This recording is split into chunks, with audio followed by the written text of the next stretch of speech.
Inabot ko pa nga kuya. Ay, hindi pala, kamukha lang. Pasok na tayo ng SFX pala. Dito may ano na pala, ayan pa mo. Yung Ayala Malls, meron palang bus entrance na rin.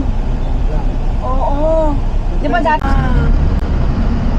Hindi, makakuha na yung bago. Tapos yung bahan. Hindi. Matutuwa, akala mo sa gabi ito parang ano eh, parang luneta eh. Dami naglalakad yan ng mga ano. Kaya lang, mag-iingat ka dahil baka madampot mo, may lawit. Mga bakla. Pero nakabikil, Oh, kaway-kaway kayo dyan, no? May nagbablak na. Siyempre, magpapahuli pa tayo dyan.